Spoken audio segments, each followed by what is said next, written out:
इस पर क्या कार्रवाई हुई है, क्या कार्रवाई नहीं हुई है, इसकी भी जानकारी यहां दी गई है।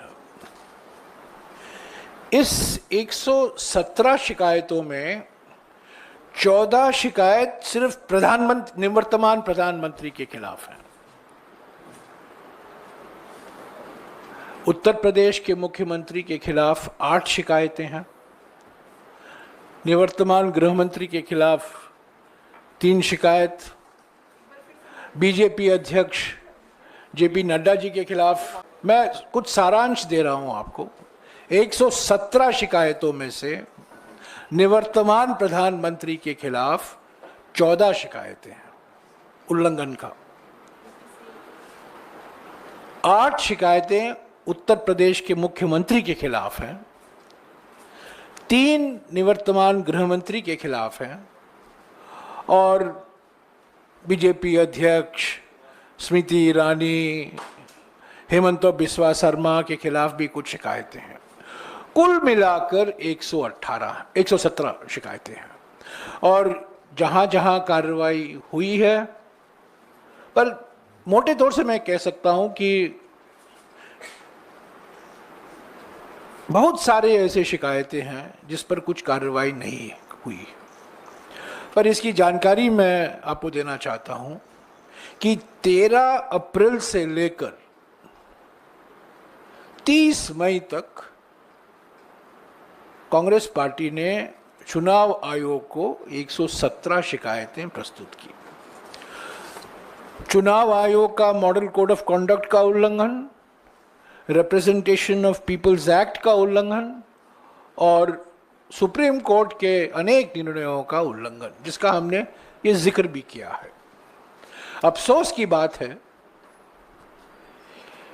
कि निवर्तमान प्रधानमंत्री के खिलाफ, निवर्तमान गृह मंत्री के खिलाफ, उत्तर प्रदेश के मुख्यमंत्री के खिलाफ कोई कार्रवाई, कोई नोटिस नहीं दी गई और ये जानकारी आपको मैं दे दूंगा।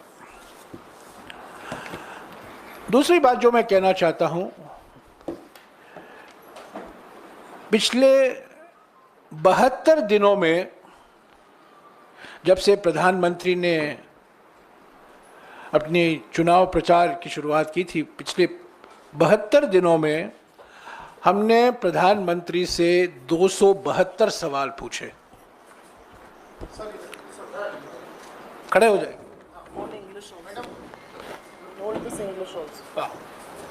ये अंग्रेजी और ये हिंदी है।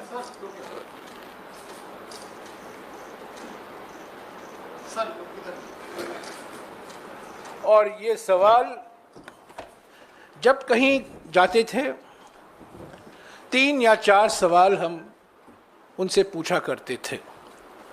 तो इस रिपोर्ट का शीर्षक है 72 दिन 272 सवाल, 0 जवाब, भाग मोदी भाग।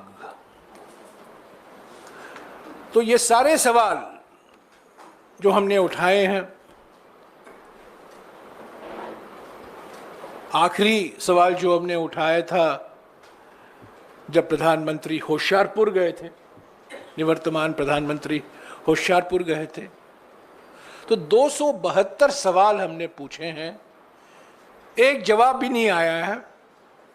पर प्रधानमंत्री ने एक चीज तो नोटिस उन्होंने कर ली और उनको थोड़ा बुरा लगा कि एक सवाल के संदर्भ में हमने निवर्तमान शब्द का इस्तेमाल नहीं किया था और उन्होंने कह दिया, देखिए अभी ये हमें निवर्तमान शब्द नहीं इस्तेमाल कर रहे हैं, इसका माने ये है कि हम हार मान गए हैं।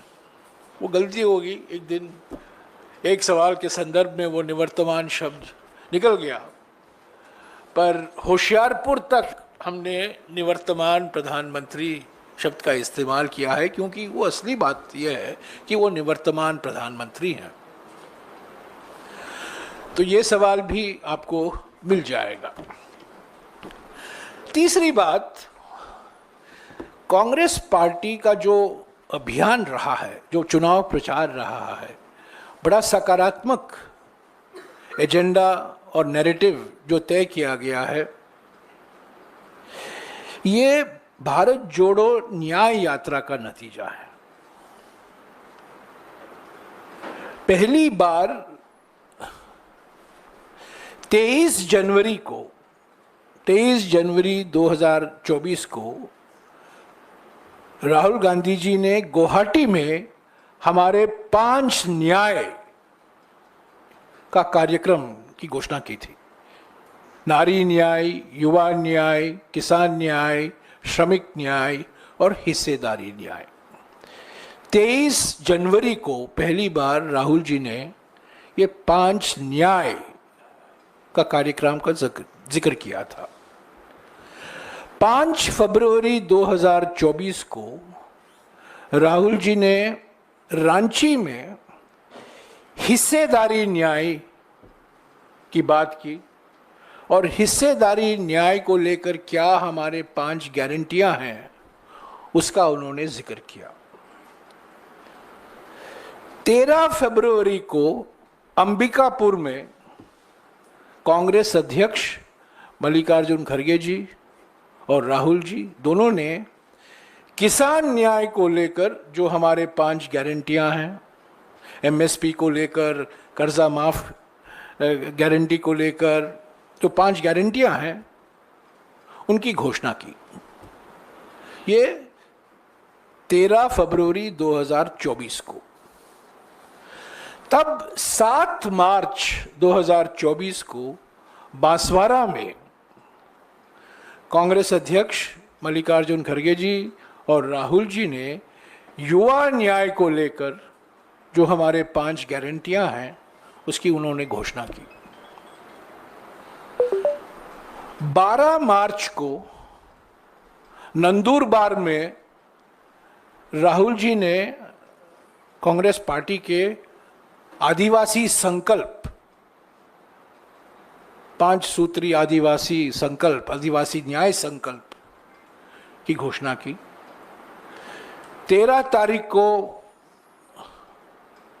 धूले में राहुल जी ने नारी न्याय को लेकर, जहां उन्होंने कहा कि हर गरीब परिवार के एक महिला को हर साल 1 लाख रुपया सीधा उनके खाते में भेजा जाएगा, वो धूले में 13 मार्च को उसकी घोषणा की गई।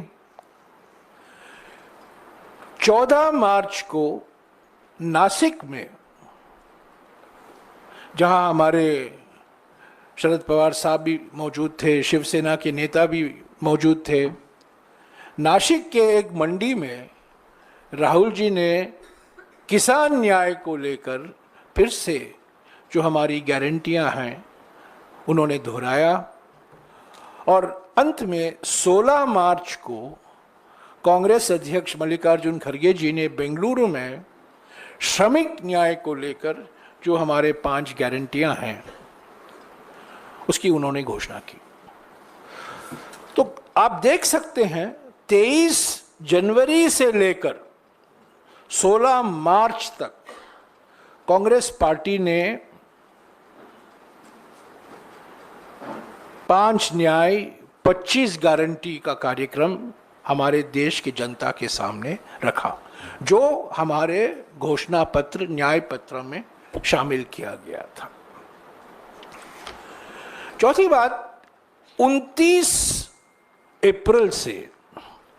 अप्रैल पाटन से, गुजरात से राहुल जी अपने सार्वजनिक सभाओं में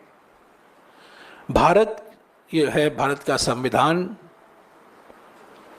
इन्होंने इसको दिखाकर, अपने रैली में दिखाकर जो हमारा संकल्प है, जो हमारा गारंटी है सामाजिक न्याय को सुरक्षित रखने का, जाति जनगणना करवाने का, और जो 50% सीमा है अनुसूचित जाति, अनुसूचित जनजाति और पिछड़े वर्गों के लिए जो आरक्षण है, जो सुप्रीम कोर्ट ने जो 1992 में सीमा तय किया था, उसको बढ़ाने का गारंटी भी राहुल जी ने किया। ये 29 अप्रैल से ये अपने हर सभा में, हर रैली में ये किताब, भारत का संविधान, ये दिखाते थे और हमारी गारंटियां को दोहराते थे।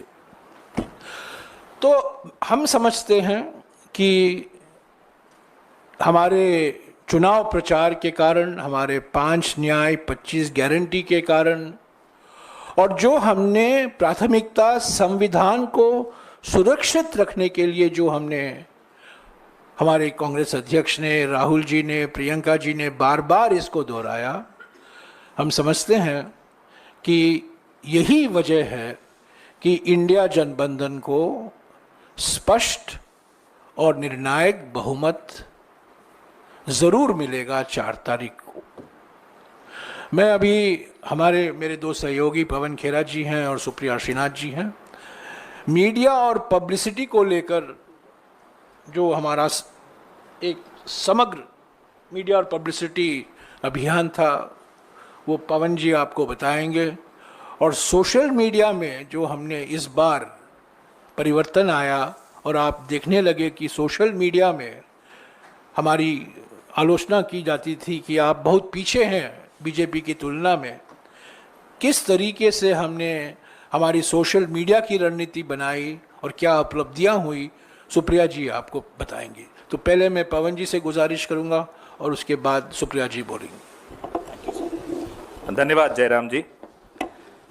सब चार्जर जब भी कोई चुनाव होता है, कोई भी पार्टी जब वोट मांगने जाती है तो अपने मुद्दे सामने रखती है, अपने प्रचार के जो स्तंभ होते हैं वो सबके सामने रखती है। ये हमारा एजेंडा है, ये हमारा नैरेटिव है, ये हमारी नीतियां रहेंगी। और जो सत्तारूढ़ दल है वो बताता है कि ये हमारा ट्रैक रिकॉर्ड है, 10 साल या 5 साल हमने ये किया और ये नहीं कर पाए तो इस कारण से नहीं कर पाए, आने वाले वक्त में अगले 5 साल में हम ये करके दिखाएंगे। तो कांग्रेस पार्टी न से न्याय पे हमने अपना प्रचार अडिग रखा। जैसा कि जयराम जी ने अभी आपको बताया, हमने नारी न्याय, किसान न्याय, युवा न्याय, ऐसे 5 न्याय हमने आपके सामने रखे, देश के सामने रखे। और हमारे जो प्रधानमंत्री हैं, जिनको जयराम जी निवर्तमान कहते हैं, थोड़े दिनों में भूतपूर्व कहेंगे, प्रधानमंत्री जी ने और उनकी पार्टी ने म से अपना प्रचार रखा। मंदिर, मंगलसूत्र, मछली, मटन, मुसलमान, महात्मा, मेडिटेशन। मुजरा बीच में आया था, माफ करिएगा, मुजरा भी बीच में आ गया था। अब आप लोगों की चैनल्स पे मेडिटेशन बताया मैंने सर। अब वो ध्यान लगाने चले गए, जाना भी चाहिए। पूरे 10 साल ध्यान भटकाया जिस आदमी ने, अब वो ध्यान लगाने चले गए। और ऐसा लाइव ध्यान, कभी लाइव मेडिटेशन सुनी आपने? 9 कैमरा लगे हुए, अलग अलग पोज दिखाए जा रहे हैं। मछली पकड़ने पर पाबंदी लगा दी 3 दिन, 3000 पुलिस वाले रक्षा में खड़े हो गए उनकी। पर्यटक नहीं आएंगे, जितने भी समुद्र की तरफ खिड़कियां या दरवाजे होटलों के खुलते हैं वो कमरे खाली। 7 स्टार ध्यान इसको कहा जाता है। हम जब नारी न्याय की बात कर रहे थे, हम जब गरीबों को न्याय दिलाने की बात कर रहे थे, तो नरेंद्र मोदी जी ने कहा कि मंगलसूत्र छीन लेंगे, ये भैंस छीन लेंगे, ये आपकी टोटी खोल के चले जाएंगे। अजीब सी वाहियात सी बातें सुनने को मिली इस कैंपेन में। 140 करोड़ लोगों का प्रधानमंत्री, 10 साल का प्रधानमंत्री, टोटी चोरी, भैंस चोरी, ऐसी ऐसी बातें इस प्रचार में आपने वहां से सुनी। जयराम जी ने मुझे कहा कि मैं अपने प्रचार की बात करूं, वो हमारे प्रचार की बात अधूरी होगी जब तक उनके प्रचार की बात नहीं करें। क्योंकि लोग तुलना कर रहे थे कि एक तरफ मल्लिकार्जुन खड़गे जी, राहुल गांधी जी, प्रियंका गांधी जी इस सरकार को जवाबदेह बना रही हैं, इनसे सवाल पूछ रहे हैं, इनसे पूछ रहे हैं कि साहब आपने ये क्यों नहीं किया, बेरोजगारी क्यों बढ़ी, महंगाई क्यों बढ़ी, महिलाओं के खिलाफ अत्याचार क्यों बढ़ा, जो कि एक विपक्ष का काम है। हम 5 साल लगातार ये सवाल पूछते आए, और लेकिन जब हम अपनी विजन, अपने जवाब सामने रख रहे हैं, तब भी हम वो सवाल दोहराएंगे। ये अपेक्षा हमसे लोग रखते हैं, इसलिए हम पूछ रहे थे। लेकिन उस वक्त प्रधानमंत्री जी क्या कर रहे थे वो आपने देखा। जो प्रधानमंत्री की भाषा थी, कुछ वक्त के लिए तो हमारे सुप्रिया जी के जो काउंटर पार्ट हैं अमित मालवीय जी, वो घबरा गए कि मेरी नौकरी खतरे में आ गई, मोदी जी तो ट्रोल बन गए। ऐसा ट्रोल प्रधानमंत्री हमने कभी नहीं देखा जो इस बार देखने को मिला। मन की बात करते करते मटन की बात करने लगे। बताइए, उनको हमारे प्रचार से ऐसे भटक गए। ये मैं अपनी खुद की पार्टी की तारीफ करूंगा कि हमारे प्रचार ने नरेंद्र मोदी के प्रचार को पटरी से उतार दिया। अपनी बात वैसे कुछ कहने लायक उनके पास था भी नहीं, अगर होता तो कह देते। अपनी बात उनकी कुछ नहीं थी। कल परसों खड़गे साहब ने बताया आपको प्रेस वार्ता के जरिए कितनी बार उन्होंने मोदी का नाम लिया, और कितनी बार कांग्रेस का नाम लिया, कितनी बार राहुल जी का नाम लिया, बीच बीच में नेहरू जी का भी नाम लिया। लेकिन देश को यह नहीं बताया कि आपने किया क्या, आप करने क्या वाले हैं। 400 पार का जब नारा दिया इन लोगों ने, और 400 पार के नारे के बाद जो इनके मंसूबे थे, इनके कुछ नेताओं ने बताने शुरू किए। अनंत हेगड़े, ज्योति मिर्धा, दिया कुमारी, अरुण गोविल, लल्लू सिंह, इन तमाम नेताओं ने मंसूबे बताए कि संविधान बदल देंगे। उस दौरान हमारे नेता राहुल गांधी, हमारे नेता प्रियंका गांधी, हमारे राष्ट्रीय अध्यक्ष मल्लिकार्जुन खड़गे जी, हमारे जयराम रमेश जी जहां जहां प्रचार में जाते थे, संविधान को बचाने की मुहिम छेड़ दी। प्रचार एक तरफ, चुनाव एक तरफ, चुनाव आते रहते हैं, जाते रहते हैं, लेकिन वो मुहिम हमारे नेताओं ने, हमारी पार्टी ने बहुत जिम्मेदारी से, बहुत बखूबी निभाई। बहुत अच्छी तरह वो मुहिम छेड़ी। हर देश के हर नागरिक के जुबान पे संविधान शब्द आ गया था। सबको ये चिंता होने लगी कि ये संविधान वाकई खतरे में है, और संविधान बहाना है, आरक्षण पे निशाना है। ये बात लोगों के दिमाग में बैठ गई। ना केवल आरक्षण पे निशाना है, हमारे आपके जो हुकूक हैं, हक है, अधिकार है, उन पर भी निशाना है। ये जो आज कैमरा सामने दिख रहे हैं, ये सब बंद हो जाएगा। आप मानिए ये बात को। अगर ये व्यक्ति जो भूतपूर्व होने वाले हैं, अगर ये चुनाव जीत जाते किसी गलती से भी, तो आप लोगों का ये सब बंद हो जाता। हम लोग यहां नहीं होते, जेलों में होते, और आप अपनी ईएमआई के संघर्ष में चल रहे होते। ये होने वाला था। ये देश खतरे की एकदम मुहाने पे आ चुका था। उसको बचाने की एक जो जिम्मेदारी हमारे नेताओं ने ली, हमारी पार्टी ने ली, वो वाकई काबिले तारीफ है। और इतना परेशान हुए नरेंद्र मोदी जी, इतने भटक गए, वो अपने ही दोस्तों पर आरोप लगा दिया कि ये टेम्पो भर भर के पैसे भेजते। जयराम जी और मैं रोज सुबह सुबह एआईसीसी के बाहर आके देखते थे, कोई टेम्पो आए, कोई टेम्पो आया ही नहीं। एक बार वो टेम्पो निकलते थे, एड्रेस कहीं और का दे दिया था उनको, वहां चले जाते थे। एक टेम्पो नहीं आया, आया होता तो आपको और ज्यादा हम विज्ञापन देते, बता रहा हूं आपको। और इतना वो भटके कि अभी तक तो भगवानों की आपस में लड़ाई कराते थे। जो हमारे बुजुर्ग नेता जो रहे नहीं, अब नेहरू जी की लड़ाई पटेल से करा दी थी, सुभाष चंद्र बोस जी की लड़ाई करा दी थी, अब रविवार की लड़ाई शुक्रवार से करा दी जाते जाते। क्या रविवार को छुट्टी क्यों है, ईसाइयों का यह प्रभाव है? अरे प्रधानमंत्री जी, 10 साल हो गए आपको, ये मुद्दे हैं आपके पास कि रविवार को छुट्टी होनी चाहिए या नहीं होनी चाहिए। वो जब बोल रहे थे, उस दिन सोमवार था, उससे एक दिन पहले छुट्टी ली थी उन्होंने, प्रचार नहीं किया था। जयराम जी ने ट्वीट किया था कि आज प्रचार नहीं कर रहे। तो मैं आपको बताने की कोशिश कर रहा हूं कि कैसे उनका प्रचार भटक गया और कैसे डिरेल हो गया, जिसको इंग्लिश में कहते हैं। जाते जाते उन्होंने एक और बात ज्ञान की कर दी। ज्ञान के तो वो सागर है, एंटायर पॉलिटिकल साइंस है। बोले कि बापू को कोई जानता ही नहीं था, पिक्चर बनी तब से जानते थे। मोदी जी, आप पर 100 पिक्चरें बन जाए ना, आपको लोग भूल जाएंगे। ये आप लिख कर ले लीजिए, आपको पिक्चरें भी अब नहीं बचा पाएंगी। जो लेगेसी है, जो आप विरासत छोड़कर जा रहे हैं इस लोकतंत्र के लिए, उसको लोग भुलाने की कोशिश करेंगे, आने वाली पीढ़ियां भूलने की कोशिश करेंगी। ये स्थिति है। जर्मनी में एक शासक था, उसको लोग भुलाते हैं। आप जर्मनी में जाइए, उसका नाम ले लीजिए, वो बड़ी, उनका चेहरे का हाव भाव बदल जाते हैं, उनको शर्म आ जाती है। यही हालत इस देश में नरेंद्र मोदी जी की होने वाली है, विश्व में नरेंद्र मोदी जी की होने वाली है। आने वाले 4 जून को हम फिर आपसे मिलेंगे और पूरे इन ऑल ह्यूमिलिटी हम आपको कह रहे हैं, विनम्रता के साथ कह रहे हैं, आप लोगों ने बहुत गर्मी में झेला, बहुत मेहनत की, बहुत पसीना बहाया, आपकी भी मेहनत कामयाब होगी, लोकतंत्र जीतेगा, इंडिया गठबंधन की सरकार बनेगी। बहुत बहुत धन्यवाद। शुक्रिया।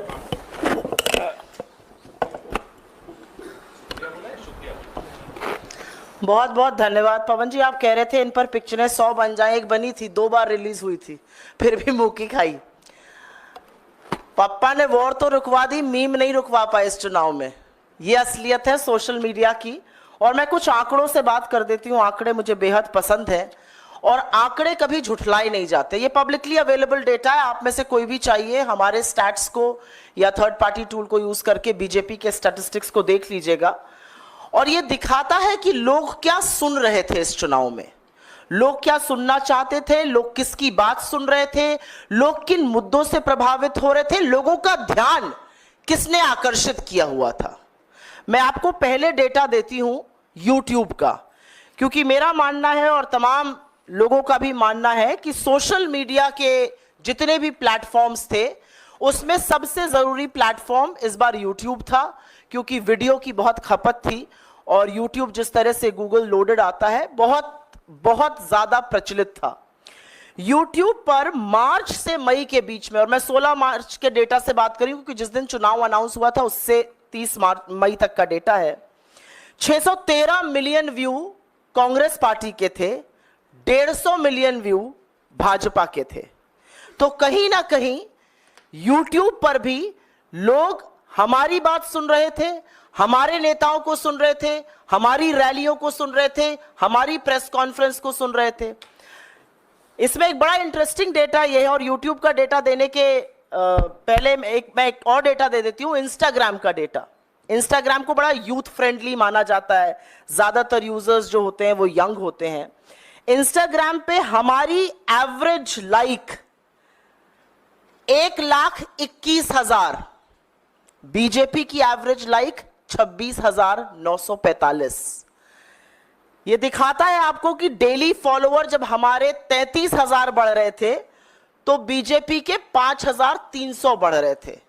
तो कहीं ना कहीं जो युवा देश है, जो यंग है, जो इस चुनाव का निर्धारण करेंगे, जो निर्णय करेंगे कि सरकार किसकी बनेगी, वो कांग्रेस की बात सुन रहा था, कांग्रेस के नेताओं की बात सुन रहा था, कांग्रेस का नैरेटिव सुन रहा था, कांग्रेस के उठाए मुद्दों की बात सुन रहा था।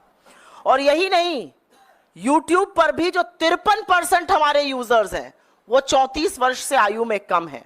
हमने करीब 350 से ज्यादा रैली, प्रेस कॉन्फ्रेंसेस और स्पेशल इवेंट्स लाइव किए। हमारे इंप्रेशंस ट्विटर पे जबरदस्त उसमें बढ़त हुई। एवरेज लाइक हमारे ट्विटर पे बीजेपी से कई गुना ज्यादा है। यही स्टोरी फेसबुक की है, यही स्टोरी यूट्यूब की है, यही स्टोरी इंस्टाग्राम की है। लेकिन यह स्टोरी क्यों है?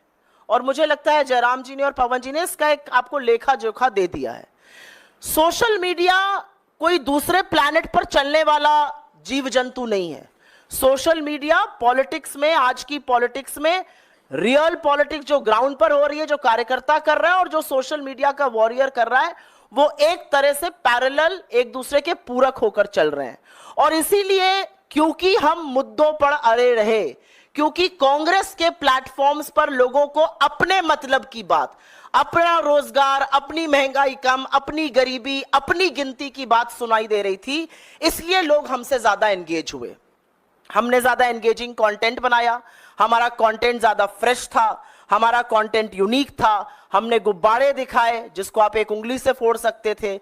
हमने महिलाएं दिखाई जिन्होंने कहा कि दिन भर व्हाट्सएप पढ़ पढ़ के जिस सरकार को बनाया है उसको हटाना है।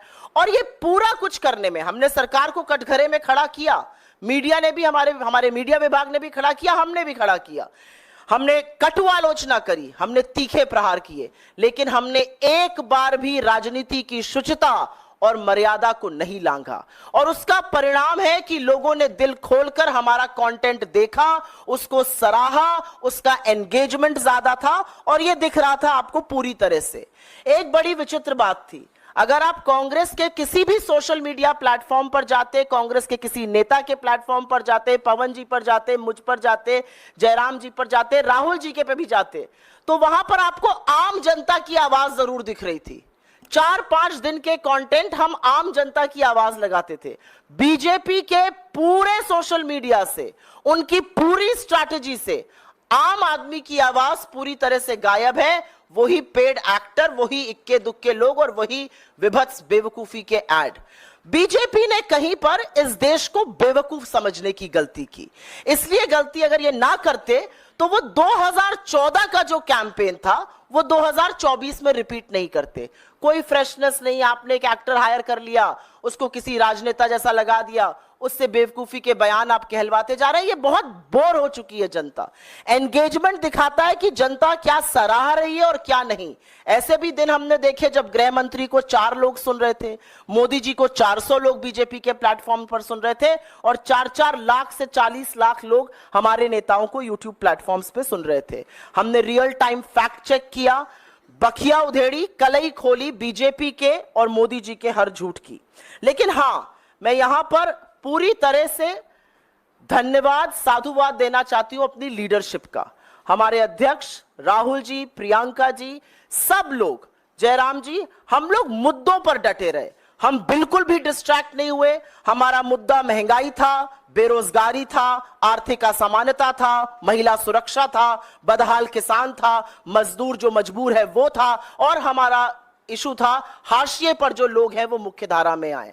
क्योंकि हमने वो बात करी, लोगों ने हमारी बात सुनी।